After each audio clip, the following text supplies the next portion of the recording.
স্বাগত সবাইকে আমার আরেকটি ব্লগে। ফুলকপি দিয়ে তো অনেকেই রান্না করে খেয়েছেন, চলুন দেখা যাক ফুলকপির ডাঁটা দিয়ে কি রেসিপি করা যায়। তো চলুন আজকে আমি ফুলকপির ডাঁটা চচ্চড়ির রেসিপি আপনাদের দেখাবো। চলুন দেখিয়ে দিই কি কি সবজি লাগবে। সঙ্গে আলু, সিম, বেগুন, ধনেপাতা, কাঁচা লঙ্কা, এছাড়াও লাল কাঁচা লঙ্কা। এবার আমি কড়াইতে গরম জলের সঙ্গে ডাঁটাগুলি নুন দিয়ে সিদ্ধ করে নিচ্ছি।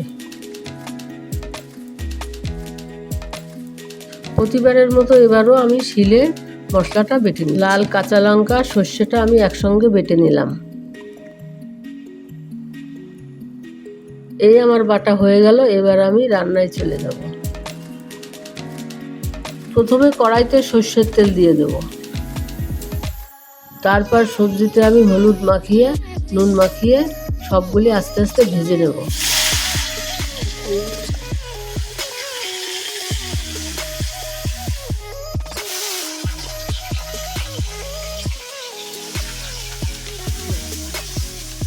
সবজিগুলি সব এক এক করে আমি ভেজে তুলে নিয়েছি।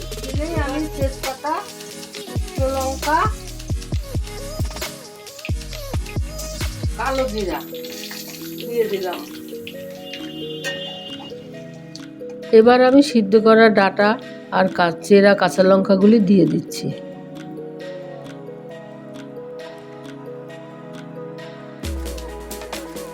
যারা সুগারের পেশেন্ট আছেন বা আলু খেতে পছন্দ করেন না কিংবা ডায়েটিংয়ের জন্য অ্যাভয়েড করছেন, তারা আলু ছাড়াই এই রেসিপিটি করতে পারেন, তাতেও খুব সুন্দর লাগে।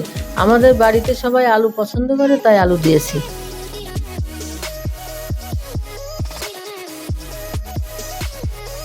এবার আমি একটু কষিয়ে নেবার পর সর্ষে আর লঙ্কা বাটাটা দিয়ে দিলাম। একটু কষিয়ে নেওয়ার পর একটু জল দিলাম।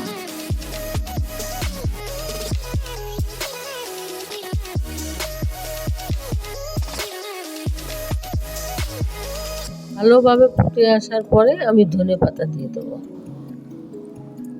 এই রান্নাতে ধনেপাতা একটু দিলেও দিতে হয়। যারা কম খান তারা কম দেবেন, যারা বেশি খান তারা বেশি দেবেন, তাতে স্বাদটা ভালো হবে।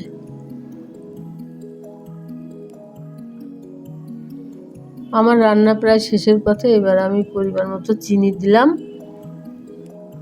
আবারও একটু নাড়াচাড়ার পর আমি একটু সরষের তেল দিয়ে দিলাম। এই আমার রান্না শেষ। এবার আমি নামিয়ে নেব।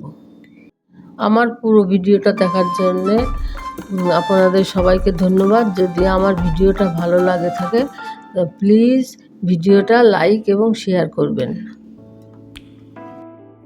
এই আমরা খাচ্ছি ফুলকপির ডাঁটার চচ্চড়ি। আপনারাও বাড়িতে ট্রাই করবেন। কেমন হয়েছে?